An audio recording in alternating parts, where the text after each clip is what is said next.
Y bueno, pues la palabra que yo quiero compartirte el día de hoy, pues ciertamente tiene que ver con la victoria que el Señor ha tenido para con nosotros. Y pues para que nosotros podamos tener victoria, primeramente tenemos que luchar.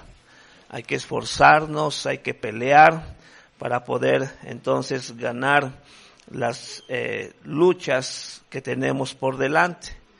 Si nosotros queremos ganar, pues tenemos que adiestrarnos. Y es el título de la predicación del día de hoy.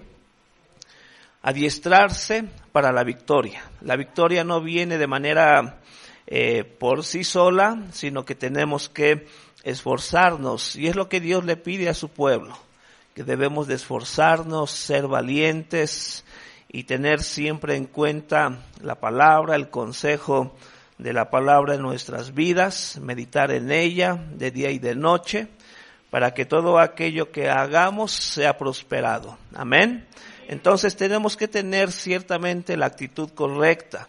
Yo creo que en estos tiempos, ya lo hemos mencionado en varias ocasiones, lo que está pasando en el mundo, todo aquello que ya es posible por medio de la tecnología, por medio de las redes sociales, saber lo que está pasando minuto a minuto en diferentes partes del mundo. En el momento en que está pasando, ya nosotros podemos ver lo que está aconteciendo. Y yo creo que nosotros debemos de tener mucho cuidado cómo manejamos las redes sociales. Yo creo que si le damos el significado que es una red, ¿para qué sirve? Pues para atrapar, ¿sí o no? Entonces tenemos que tener cuidado de no caer en las redes sociales, ser atrapados por las redes sociales. Es muy fácil en estos tiempos que las redes sociales sean tu fuente de información, de conocimiento.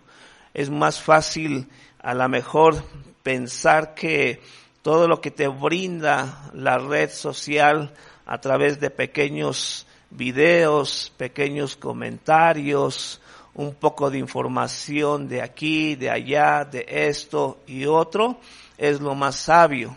Yo creo que para nosotros como cristianos debemos saberlo. La fuente de todo conocimiento está ¿en dónde? En la palabra de Dios. Si queremos ser sabios, tenemos que conocer de la palabra. Sabemos que las redes sociales se presta para muchas cosas y no todas son realmente buenas para nosotros. Tenemos que tener cuidado de no ser atrapados por las redes sociales. Puedes simplemente ser parte de ellas para saber lo que está pasando, lo que la gente piensa, lo que la gente cree. Y bueno, pues como lo hemos mencionado en otras ocasiones, es una plataforma donde ya cualquiera puede expresar lo que siente, lo que quiere, lo que espera. Sirve también para quejarse, para criticar, manifestar tu forma de sentir o de pensar en lo que está pasando. También para oponerte. Hay muchos que se oponen a ciertos comentarios, cierta información que están recibiendo. Y aún así, también unos piensan que por medio de las redes sociales puedes dar solución a los problemas que se están viviendo en todo el mundo. También sirve para que cada uno dé su opinión, aunque haya otros que no estén de acuerdo contigo. Hay muchos debates, muchas discusiones, se puede llegar a pleitos inclusive, pero yo creo que eso ya lo sabemos. Tenemos que tener cuidado en la manera en cómo nosotros estamos haciendo uso de las redes sociales. Yo creo que la crítica, el quejarse, el oponerse, el manifestar la forma de pensar de uno, pues se ha dado aún antes de las redes sociales. El hombre vive precisamente para quejarse, para estar en contra, para opinar, y a veces uno puede decir, está en su derecho, pero no todo es muy bueno en la manera en que quizás estamos percibiendo las cosas. Sabemos que aún dentro de la iglesia podemos encontrar todo este tipo de actitudes donde uno puede quejarse, donde uno puede criticar por qué el líder está haciendo esto, por qué la iglesia no hace aquello, por qué si necesitamos escuela dominical, alguien no está haciendo algo por esto. Y esa opinión que tenemos acerca de lo que está pasando en la iglesia, pues a veces no ayuda. Yo creo que debemos nosotros de aprender a evaluar cada necesidad, todo aquello que se está manifestando y buscar una solución. No para que otros lo hagan, sino que también lo más importante, uno pueda involucrarse. Yo creo que si queremos ver que las cosas estén mejorando en todos los aspectos, no solamente en la iglesia, en tu vida, en la familia, en nuestra ciudad, en tu trabajo, etcétera, etcétera, pues más que opinar, quejarse o criticar, pues tenemos que hacer algo, tenemos que involucrarnos para mejorar todo aquello. Y vemos que la Biblia nos da un gran ejemplo de cómo nosotros podemos ciertamente involucrarnos en medio de toda circunstancia.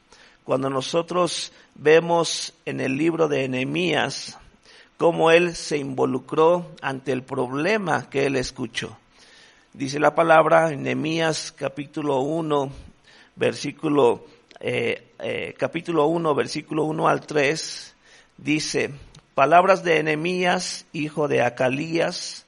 Aconteció en el mes de Quisleu, en el año 20, estando yo en Susa, capital del reino, que vino Hanani, uno de mis hermanos, con algunos varones de Judá, y les pregunté por los judíos que habían escapado, que habían quedado de la cautividad, y por Jerusalén. Y me dijeron: el remanente, los que quedaron de la cautividad allí en la provincia, están en gran mal y afrenta, y el muro de Jerusalén derribado y sus puertas quemadas a fuego. Sabemos que cuando él escucha estas palabras, todo esto que estaba aconteciendo en Jerusalén, él se aflige, él se entristece, él estaba cautivo allá en Babilonia, y sabemos en Persia, la situación que estaba él viviendo, y era copero del rey. Él estaba teniendo su oficio como copero del rey, y vemos que cuando el rey ve la aflicción que hay en él, porque era obvio el impacto que habían tenido estas palabras.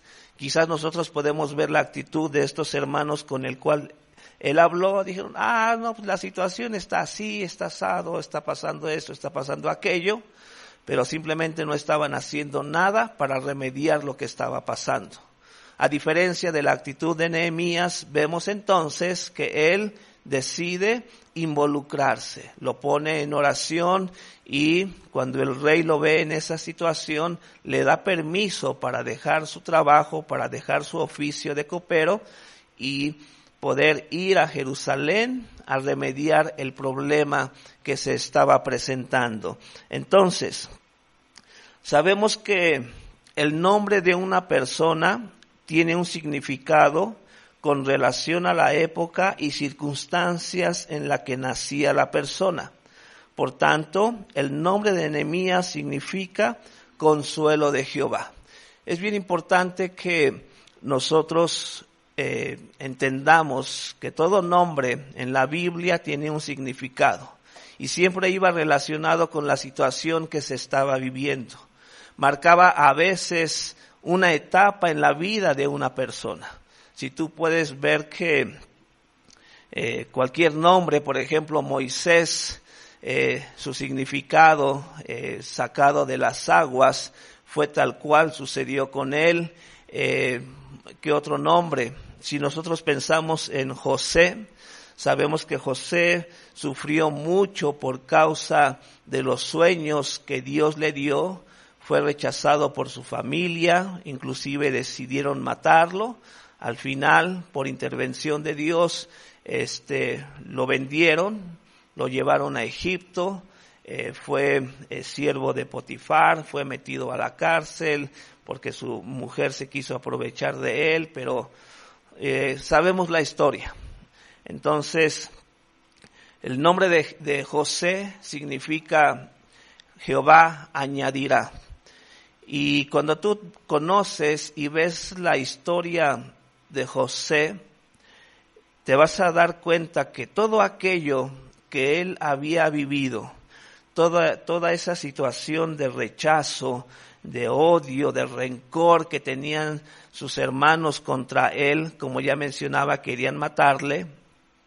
Al final lo vendieron y vino una situación difícil y otra, que al final Dios lo usó para ser el segundo hombre más importante de Egipto y tener la influencia entonces de que cuando vino una gran hambre pudiese traer a toda su familia a Egipto. Y cuando ellos fueron a comprar granos, comida, porque estaba el hambre afectando a la familia de él, ya la familia, los padres lo daban por muerto, pero no sabían que el plan de Dios era otro. ¿Y qué pasó?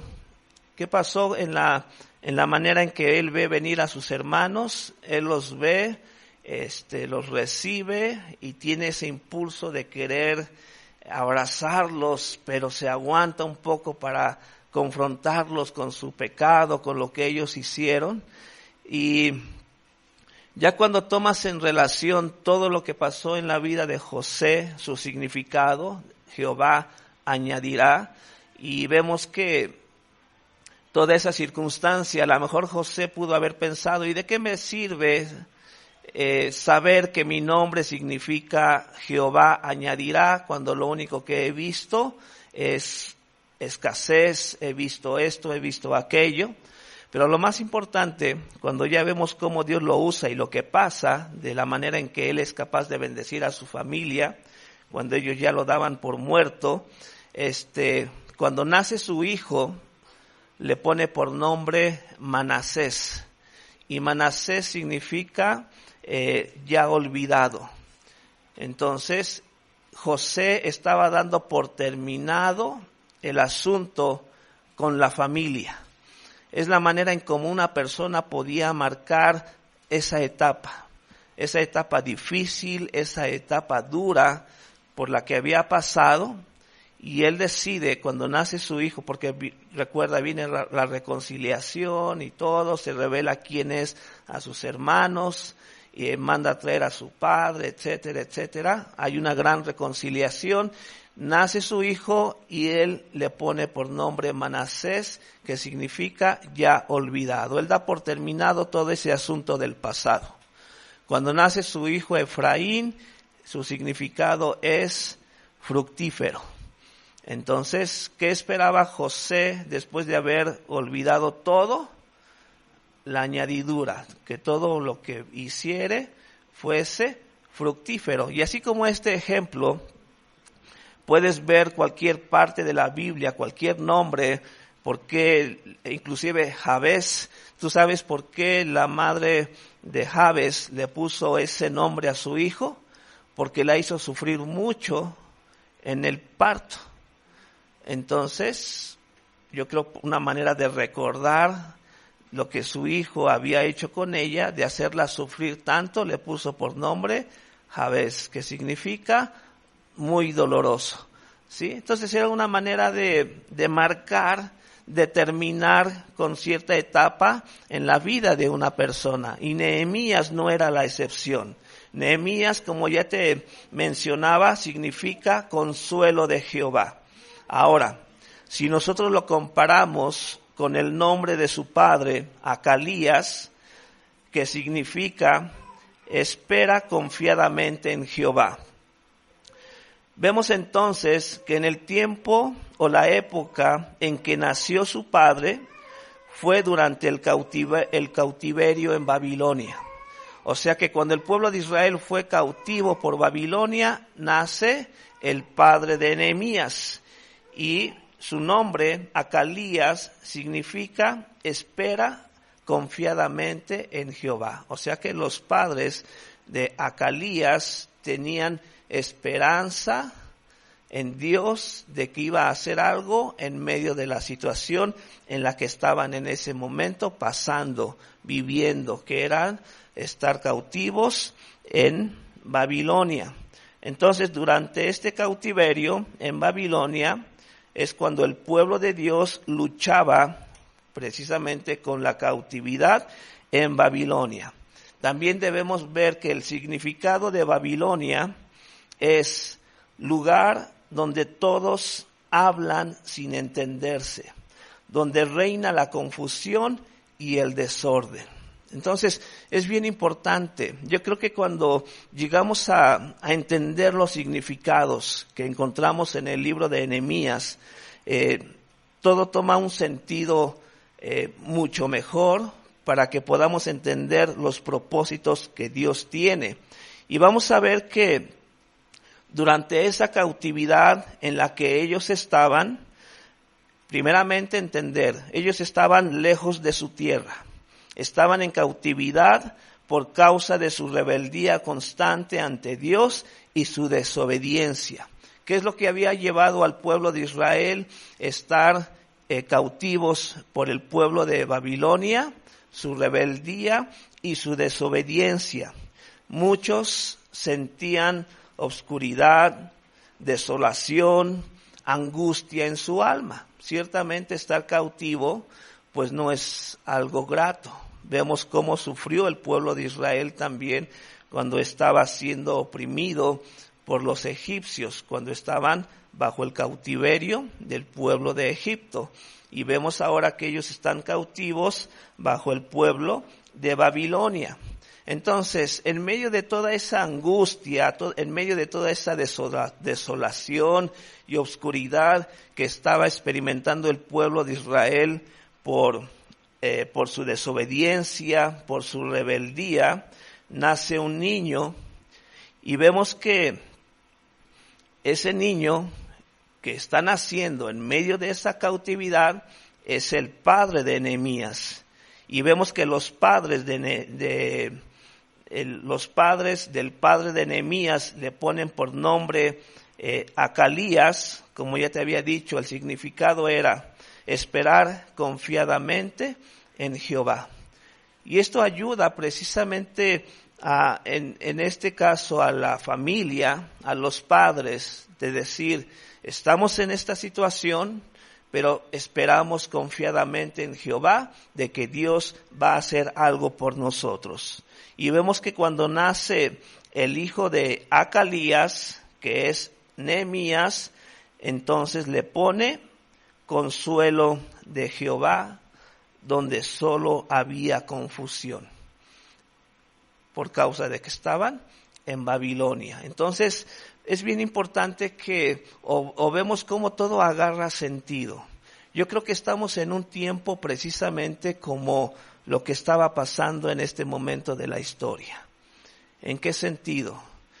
Como yo te mencionaba, las redes sociales lo único que están sirviendo es para traer confusión. Simplemente, como yo te daba la definición de lo que es Babilonia, lugar donde todos hablan sin entenderse. Todos hablan, se expresan lo que quieren, lo que piensan, lo que creen, lo que opinan, pero nada tiene sentido. Todos están a favor de su propio criterio.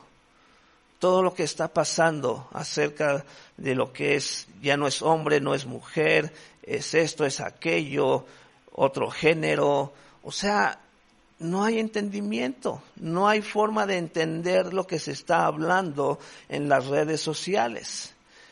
Vemos y podemos decir que en las redes sociales reina la confusión y el desorden, porque no hay quien ponga un orden. Tú pasas un video, una cosa, pasas otro y es otra cosa. O sea, no hay un orden, ¿sí? Ahí te aparece cualquier cosa.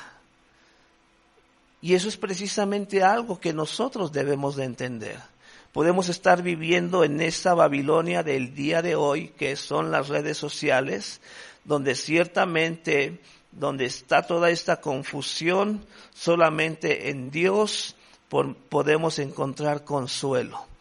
esperar en Él y tener consuelo en medio de todo esto que está pasando. Vemos que las respuestas de Dios a las oraciones de Nehemías también confirman el beneplácito del cielo sobre su ministerio. Yo creo que la vida de oración es fundamental más en estos tiempos, por lo que estamos viviendo, por lo que está pasando.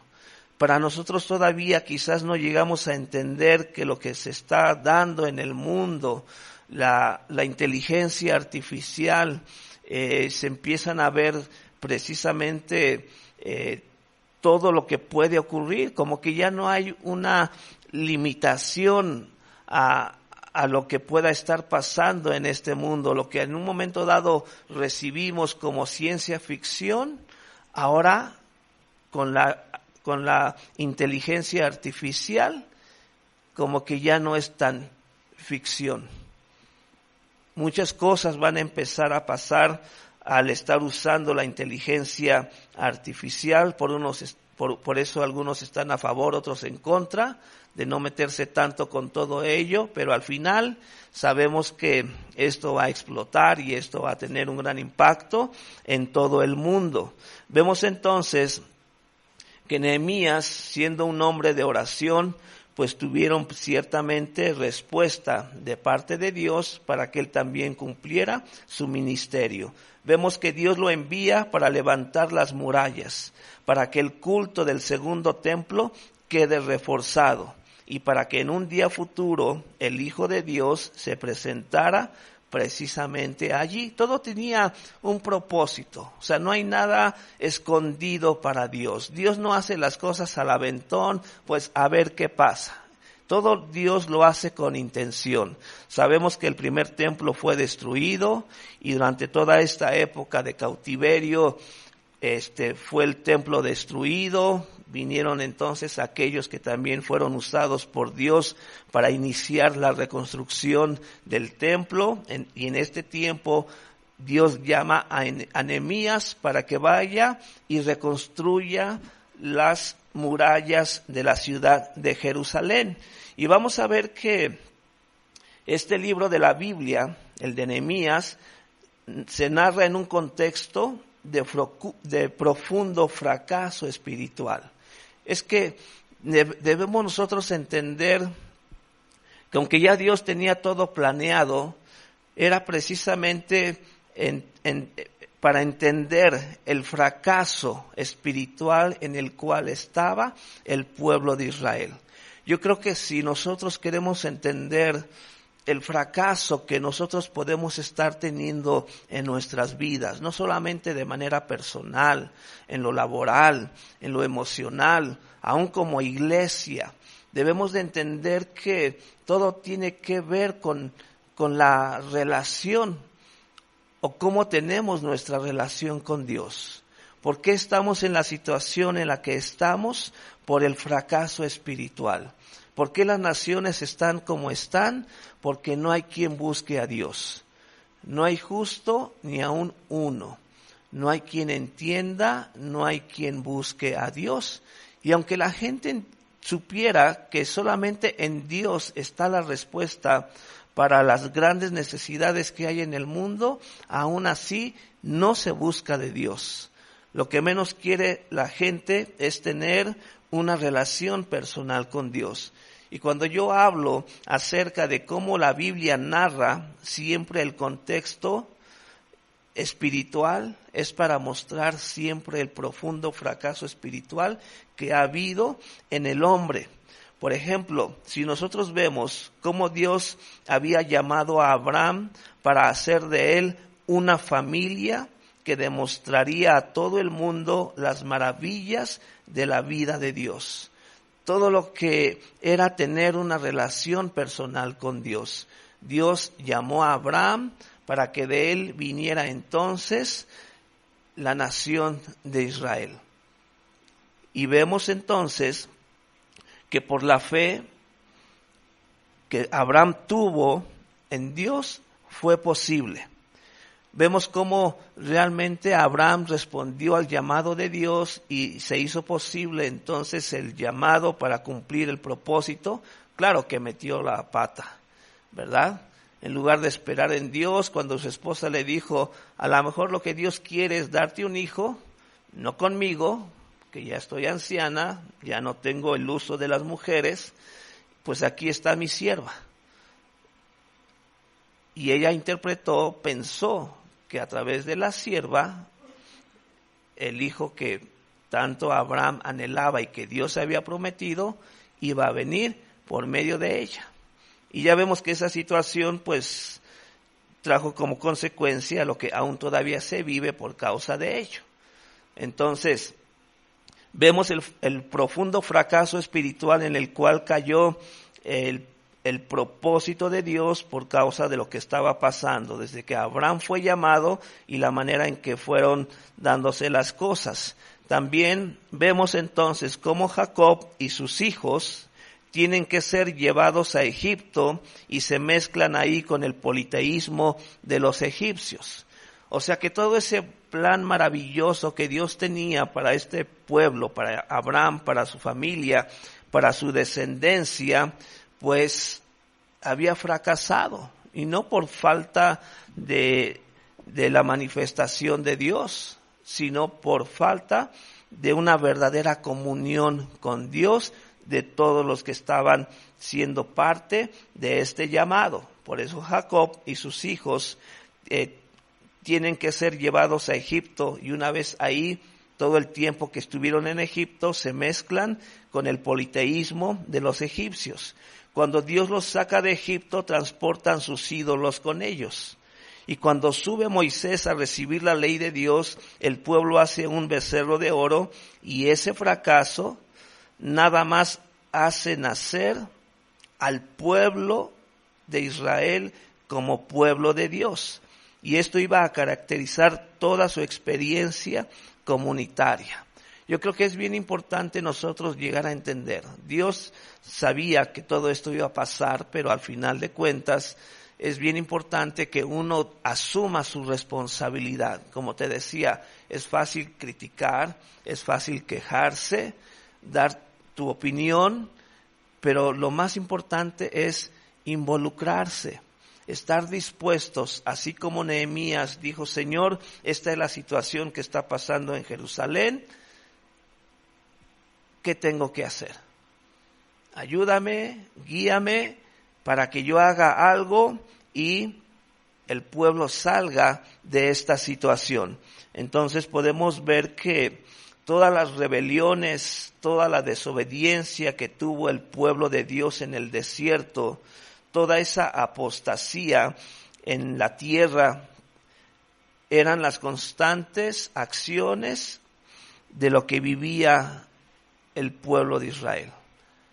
Solamente vivía en esa constante rebelión y desobediencia, siempre apartándose de la fe, dejando de creer en Dios y buscar la respuesta en las cosas de este mundo, a través de dioses hechos por el hombre.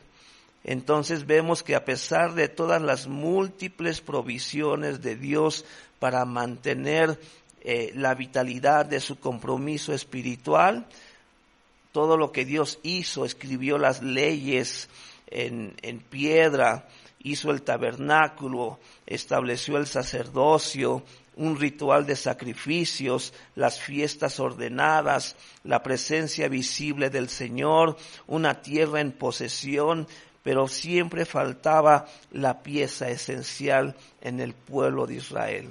¿Y cuál era? El nacer de nuevo. Dejar todo en el pasado y empezar a vivir una nueva vida en Dios. Amén. Como ha acontecido con nosotros, que hemos llegado a Cristo.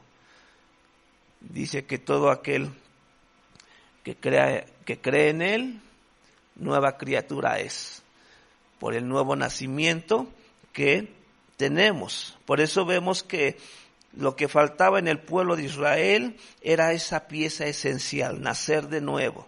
Sin el nuevo nacimiento y la presencia del Espíritu de Dios en el corazón, todos los apoyos externos carecen de efecto, porque no importaba lo que Dios estaba haciendo por ellos. como que no tenía ese impacto de lo que Dios estaba haciendo por su pueblo. Recordemos el libro de Jueces, cuando el juez que Dios levantaba para guiar a su pueblo, era el tiempo en que el pueblo obedecía y recibía la bendición de parte de Dios. Pero una vez que el juez moría, otra vez el pueblo se descarriaba. El pueblo empezaba a ser rebelde, a ser desobediente, y ya cuando empezaban a vivir las consecuencias de su desobediencia, de su rebeldía, Dios levantaba otro juez que ponía orden nuevamente de acuerdo al propósito y voluntad de Dios, y el pueblo le iba bien, bajo las bendiciones que Dios traía en ese momento. Y volvía a pasar lo mismo. Moría el segundo juez, Dios tenía que levantar a otro porque el pueblo otra vez se entregaba a la rebeldía y a la desobediencia. Era siempre esa constante en el vivir del pueblo de Israel. Por eso vemos que la historia de Israel, desde el Éxodo hasta el cautiverio, demuestra la imperante necesidad de la regeneración espiritual. ¿De qué manera a mí me puede ayudar todo esto? En que necesitamos nacer de nuevo, tener una regeneración en lo espiritual. Por eso que cuando nosotros vemos, cuando el emperador persa da la orden de que los judíos pueden salir y poder ir a Jerusalén y edificar su templo y las murallas, solamente son 50,000 de ellos que regresan, habiendo millones que todavía estaban en cautiverio o repartidos por toda Mesopotamia, ¿sí? Entonces imagínate, de un gran número de judíos, solamente unos cuantos responden al llamado de ir y de reconstruir las murallas y el templo. Vemos entonces que cuando Nehemías y todos aquellos que están dispuestos a seguir y hacer algo por la ciudad de Jerusalén, construir las murallas, levantar las puertas, establecer bien todo para el templo, se encuentran entonces con una gran oposición. Y vemos que siempre esto va a ser la constante. ¿Qué ha pasado en la manera en que tú has llegado a Cristo? ¿Cuánta oposición no has encontrado? Muchas veces de tu familia. Hay quienes al momento de manifestar su fe en Jesucristo, los padres son los que se oponen, decir, a mí no me vengas aquí con otra religión. O dejas esa religión, o dejo de llamarme ser tu padre o tu madre. ¿Sí? Si tú te vas en pos de esa nueva religión, para mí has muerto. Siempre habrá oposición. Cuando queremos hacer algo, un bien, siempre vamos a encontrar oposición. Aquellos que ocupan la tierra, vemos entonces que siempre se van a oponer. Ellos no querían que se reconstruyera el templo al 100%, que se reconstruyeran las murallas y las puertas, que se volviera a establecer los sacrificios que Dios exigía para poder entonces expiar el pecado del pueblo. Vemos que los enemigos impiden todo esto, y sin embargo, cuando perseveramos, podemos nosotros avanzar. La mayoría del pueblo judío se conforma con una mala situación y se dedica precisamente a la supervivencia. Para muchos era así, no, pues ya para qué nos esforzamos, para qué luchamos, para qué peleamos. Por más que queremos, vemos cómo viene la oposición y nos impide que logremos nuestro cometido. Y muchas veces a eso se le llama, sabemos, es estar conformes. ¿Cuántos de nosotros no nos sentimos conformes con lo que está pasando, con lo que has logrado en tu vida? La manera en que tú tienes ahorita tu relación con Dios? No, pues ya para qué me esfuerzo. Por más que trato y trato y trato, porque toda esa oposición que se está viniendo, pues te va minando, te va quitando las fuerzas, te va desanimando. Y yo creo que no importa lo que podamos nosotros estar enfrentando. Sí, la situación es complicada, es difícil. Lo que está pasando en el mundo es complicado. Y lo que se viene aún todavía será más complicado. Pero no se trata simplemente de conformarnos, de que hay una mala situación y pues lo único que tengo que hacer, pues saber de qué manera puedo yo salir adelante de todo esto. No hay razón para que nosotros simplemente nos conformemos con lo que está pasando. Sabemos que hace falta que estemos en verdad animados, que estemos en verdad nosotros dispuestos, porque aún en medio de toda esa situación que estaba viviendo el pueblo de Israel, en la manera en que ellos preferían conformarse y decir, pues ya mejor dejamos que las cosas se queden así. Dios siempre ha mostrado la perseverancia, la importancia de estar dispuestos a hacer su voluntad. ¿Por qué? Porque también vemos que en medio de toda esta situación, Dios también mandó a Ageo, a Zacarías como profetas para poder entonces animar al pueblo y terminar la obra. Todos ellos estuvieron involucrados. Ageo, Zacarías, Nehemías, Esdras, cada uno cumpliendo su ministerio, estableciendo lo que Dios siempre ha querido para su pueblo. Es por eso que nosotros debemos de entender, no lo hacemos por nosotros mismos. Dios siempre está poniendo a alguien al lado nuestro que también está dispuesto a participar, a querer cumplir los planes de Dios. Si todos estamos aquí es porque Dios nos ha llamado y con el propósito ¿de qué? De salir adelante, de ser esforzados y valientes, salir del conformismo. ¿Por qué me voy a conformar con lo que está pasando en mi familia, con mis hijos, con mi esposa, con mi esposo? Lo que está pasando en mi ciudad, lo que está pasando en el gobierno. ¿Por qué? Todo lo que está pasando sabemos que no es bueno para nuestra sociedad, para nuestro país. Vemos todo ese debate que hay acerca de los nuevos libros escolares. ¿Por qué conformarnos con lo que nos quieren meter, especialmente a nuestros hijos? Hay que hacer algo. Si no estamos conformes con lo que están queriendo meterle a nuestros hijos en sus cabezas, toda esa ideología, si no hacemos algo, se la van a meter. Y va a estar peor el asunto. Tenemos que empezar nosotros a tomar el lugar que Dios nos ha dado. Por eso la vida de oración hay que empezar a orar. Si a ti directamente como padre te afecta que tu hijo va a entrar al kinder o a la primaria y se va a enfrentar a todo esto, empieza a orar.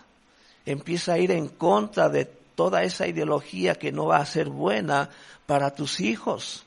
¿Sí? Tenemos que empezar a luchar, a adiestrarnos para la batalla, para tener la victoria. Por eso vemos y cuando entendemos la cronología de la época, ayuda a situar cada cosa en su lugar. Es por eso que cuando vemos esa cronología, en el año 586 antes de Cristo, es cuando vino la destrucción de Jerusalén por los babilonios. Entonces, toma nota. Año 586 viene la destrucción de Jerusalén por los babilonios.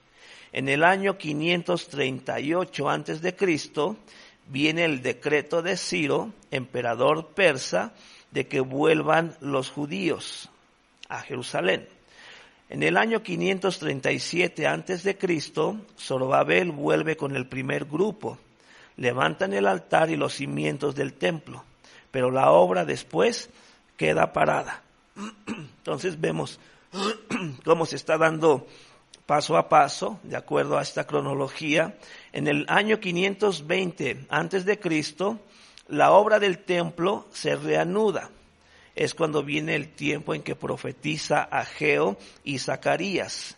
En el año 515 antes de Cristo, el segundo templo es terminado.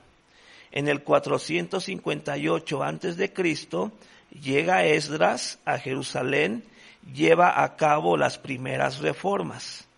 En el año 445 antes de Cristo es la llegada de Nehemías para levantar las murallas y gobernar por 12 años. Entonces, cuando vemos la situación de los que vuelven a la tierra de Israel después del cautiverio, vemos algunos aspectos importantes. Entender, por todo esto que está pasando, los creyentes eran pocos, los que habían mantenido su fe, su confianza, su esperanza en Dios, así como los padres de Acalías que dijeron, esperamos confiadamente en Jehová que Dios hará algo. ¿Qué pasó? Yo me imagino esa influencia de esperanza, de esperar en Jehová. No importa qué tan malo esté la situación y se esté poniendo la situación, fueron capaces de influenciar a Acalías, que él era la manera de decir, esperar confiadamente en Dios. Y cuando él tiene a su hijo Nehemías, dice, viene el consuelo de Jehová.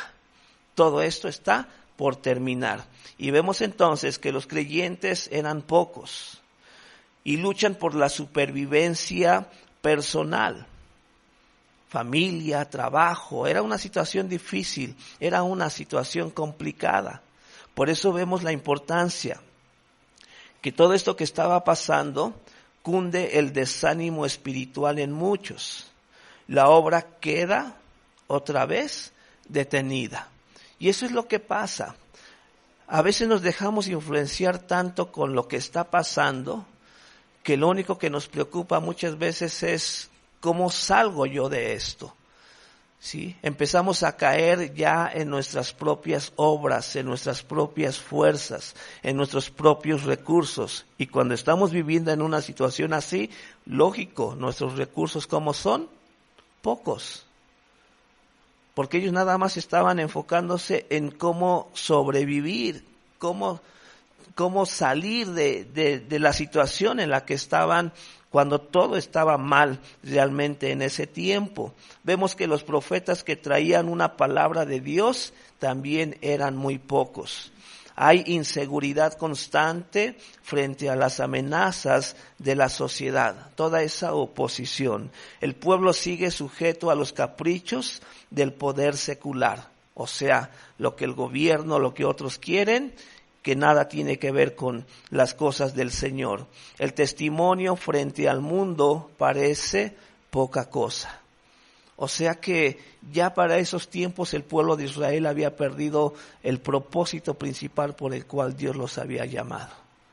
Sí, a que fueran una gran nación. Una nación que sirviera de ejemplo a las otras naciones, que es lo mismo para nosotros. Somos la iglesia que ha sido llamada por Dios para que manifestemos al mundo el amor de Cristo. Por eso te digo, tú ves las redes sociales y hay quienes ponen ahí los testigos de Jehová son la verdadera religión. Cuando no tienen idea de lo que están hablando. Sí, lo único que quieren es debatir, lo único que quieren es discutir y no podemos nosotros prestarnos a ese tipo de cosas. Entonces, simplemente vemos que hay recuerdos de glorias pasadas cuando Dios daba su bendición. Y esa es la tristeza que muchas veces, inclusive nosotros, estamos viviendo. Solamente recordamos los buenos tiempos, cuando no había tanta necesidad, cuando no había tanto problema, tanta dificultad. Lo único que nos queda es, yo recuerdo en esos tiempos, cuando en la iglesia pasaba esto, pasaba aquello, Dios se manifestaba, cuando Dios me sanó en ese tiempo de oración, de adoración, la palabra que edificó mi vida y me sacó de esto. Entonces, ¿qué pasó? ¿Por qué ya no vemos todo eso en estos tiempos? Simplemente porque hemos caído en el conformismo. Simplemente damos nuestra opinión. Simplemente nos quejamos. Simplemente criticamos. Y no nos hacemos parte de la solución. ¿Que hay problemas? Sí. ¿Que hay necesidades? Sí. La iglesia siempre se ha enfrentado a ese tipo de cosas. Hemos enfrentado problemas, hemos enfrentado dificultades, hemos enfrentado necesidades, pero Dios siempre nos ha sacado adelante. Amén. Y hoy y a partir de hoy hasta que el Señor venga, tiene que estarse manifestando lo mismo, tener la confianza de que es Dios el que está obrando en medio de su iglesia. Amén. Por eso debemos dejar la queja, la crítica, la opinión y decir, Señor, heme aquí, yo quiero ser parte para dar solución a lo que está pasando. ¿Sí? Esa es la actitud, la mentalidad que debemos tener y no conformarnos. Si no hay grupo de alabanza, pues ya ni modo. ¿No? Que no hay grupo para niños, pues ya ni modo. Que no hay esto, ni modo. Que se llama la oración, nadie viene, pues ni modo. No, tenemos que ser el primero en estar ahí. Si no van los hermanos, yo sí voy. Así sea 1 o 2 que estén reunidos en su nombre, ahí está el Señor. Amén. Y no dejarme llevar por el conformismo, por el desánimo. Si ves a alguien que dice oración, anímale, no, vamos. ¿Para qué si las cosas no cambian? Exacto, para que entre tú y yo hagamos que las cosas cambien, sean mejores, estar participativos en todo momento. Por eso no es momento de quedarnos en esos recuerdos. Yo recuerdo esos tiempos. Qué bueno, pero hay más en el Señor. El Señor sigue manifestándose. A lo mejor tú no eres capaz de verlo, de percibirlo, pero nosotros sí. Vemos cómo el Señor está obrando en todo momento, ¿sí? Porque no somos de los que nos dejamos simplemente conformar con lo que está pasando, con lo que otros dicen, con lo que otros quieren imponer, que sea dentro de la iglesia. Por eso es importante para nosotros tomar esa actitud como la tuvo Nehemías. Él sabía que Dios quería que motivara a los judíos para que reconstruyeran. Él hizo el llamado, hermanos, vamos a Jerusalén y vamos a reconstruir los muros de Jerusalén. ¿Para qué? Para que de esta manera entonces se pudiese llevar a cabo el culto a Dios en la manera en que Dios lo había establecido. Por eso vemos que él tuvo que luchar contra la oposición, contra los enemigos, con todos aquellos que se estaban oponiendo a que esto se lograra. Siempre habrá alguien que se oponga a las cosas de Dios, dentro de una ciudad, dentro de una nación. Siempre siempre van a ser más los que se oponen, los que no quieren nada y no tienen nada que ver con Dios. Son los que más se oponen. Por eso vemos que Nehemías sabía que Dios utilizaría sus talentos para conseguir que se realizara el trabajo. Dios necesita de nuestros talentos. Dios necesita del talento de cada uno de nosotros. Por eso vemos que en todo este lapso de cautiverio, Dios estaba haciendo la obra, usando a un profeta, usando a otro, usando a Esdras como sacerdote, usando a Nehemías, dándole usando su talento para la reedificación de los muros de Jerusalén, y vemos que desde el momento en que llegó a Jerusalén, él organizó, él administró, él supervisó, él alentó y se enfrentó a la oposición. Él confrontó la injusticia y se mantuvo así hasta que se construyeron los muros. O sea, que Nehemías era un hombre de acción. Él puso al servicio de Dios sus dones y talentos. Él era bueno para administrar, para organizar, para supervisar, para alentar y enfrentar a la oposición. Sí. ¿Qué tienes tú, hermano? ¿Qué es lo que Dios te ha dado a ti? Cualquiera que sea. A lo mejor tú no puedes decir, como Nehemías, es que no soy bueno organizando, no soy bueno administrando, no soy bueno supervisando. Algo tienes que tener. Me imagino que los que no tenían los talentos que Nehemías tenía, dijo, pues lo único que puedo hacer es cargar ladrillos. Pues adelante, necesitamos quien cargue ladrillos. Es que yo solamente sé hacer la mezcla y pegar ladrillos. Adelante, bienvenido sea ese talento, ese don que Dios ha puesto en tu vida. Y eso es lo que Dios quiere, que lo que Dios te ha dado lo pongas ¿en qué? En acción. Amén. Que seamos capaces de reconstruir, de edificar. Por eso que aquello que sea derrumbado hay que volver a levantar. Y lo que tiene que hacerse nuevo hay que edificarlo. Amén. Por eso necesitamos el talento, la participación de todos. Por eso es bien importante para nosotros llegar a entender la importancia del por qué Dios nos ha traído a este lugar en estos tiempos.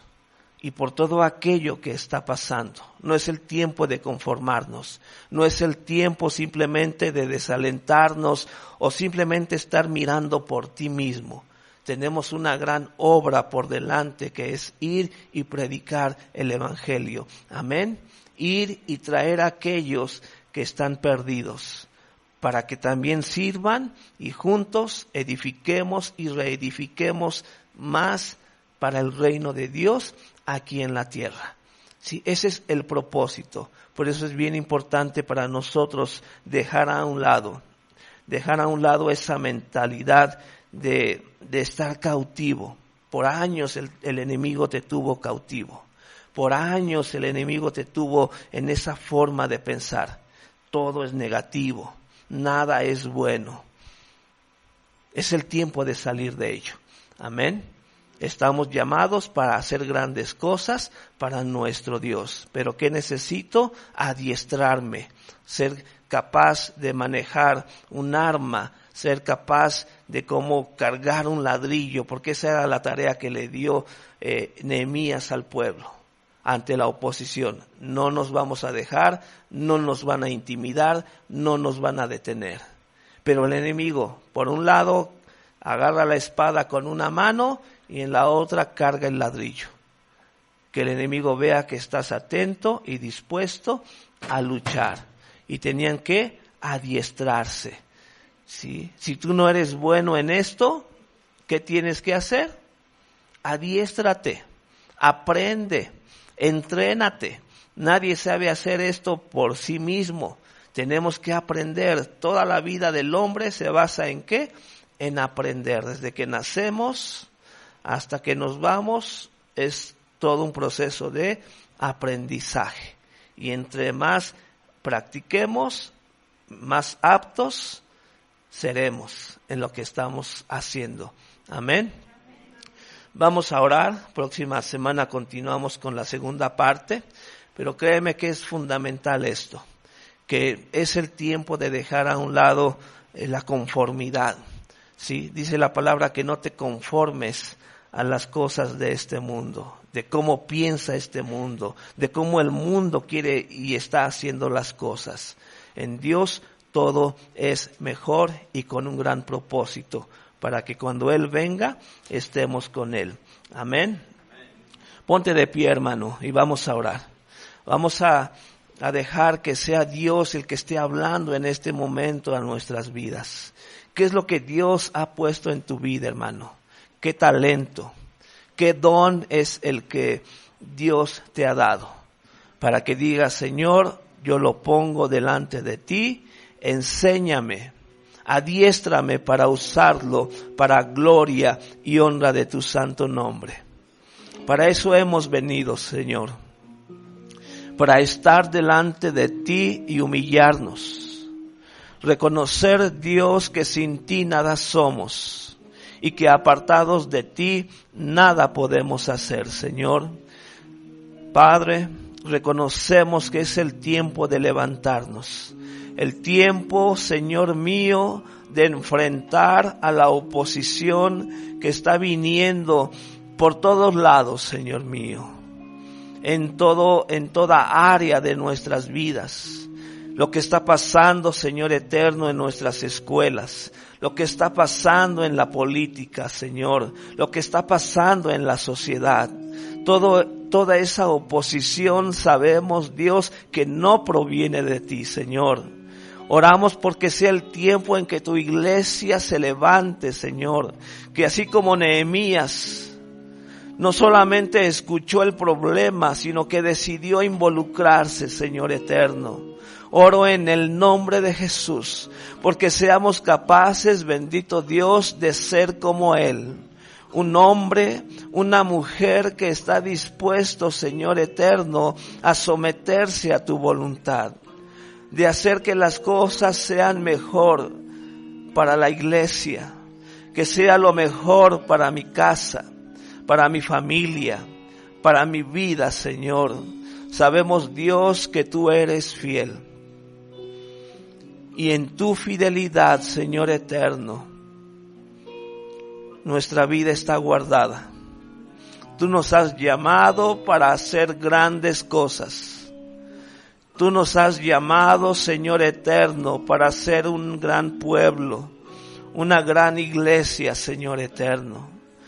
Dios, queremos dejar a un lado los recuerdos del pasado y levantarnos, bendito Dios, para ver nuevas cosas en ti, Señor. Que todo aquello que tú estás preparando para tu iglesia en estos tiempos lo estemos alcanzando, Señor, en todas las áreas de nuestras vidas, Señor, en lo personal, en la familia, en el trabajo, dentro de esta sociedad y de esta nación, Señor. Queremos ver tu obra, Padre, para gloria y honra de tu santo nombre, mi Señor. Bendito seas, Padre. Bendito sea tu santo nombre, Padre. Solo con díselo al Señor como una oración. No basta solo con decir. Es tiempo de nacer espiritualmente delante de nuestro Dios. Suficiente solo con querer hacer. Necesario morir.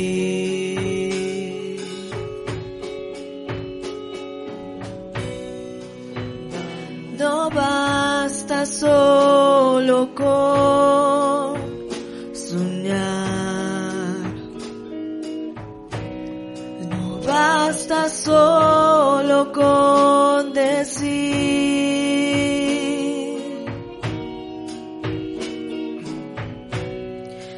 Suficiente solo con querer tener. Es necesario morir.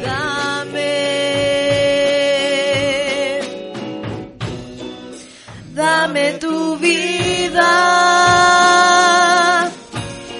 esa clase de vida que sabes dar. Dame tu vida. Yo quiero vivir solo para ti. Dame tu vida. Resucítame en ti. Yo quiero vivir solo para ti. Dame tu vida. Dame tu vida. Esa clase de vida que sabes dar. Dame tu vida. Yo quiero vivir solo para ti. Dame tu vida. Resucítame en ti. Yo quiero vivir solo para ti. Hermano, hermana, si tú estás dispuesto a vivir para Dios, dile: dame tu vida, Señor. Es la clase de vida que yo quiero vivir solo para ti, Señor. Enséñanos, Dios, a vivir para ti. Queremos vivir la vida, Señor, que está en ti. Esa vida de bendición, esa vida de abundancia, para gloria y honra de tu santo nombre, Señor. Que sea el tiempo, Dios, en que dejamos a un lado nuestro desaliento. Dejamos a un lado, bendito Dios, echamos fuera, Padre, todo conformismo. Sabemos, Dios, que la respuesta no está en las cosas del mundo, sino la solución y la respuesta a todo está en ti, Señor. Yo te pido, Padre, que estés llevando a cada uno de nosotros, aquellos que estamos dispuestos, bendito Padre, a seguir siendo parte de ese remanente que tú siempre tienes para cumplir tus propósitos, Señor.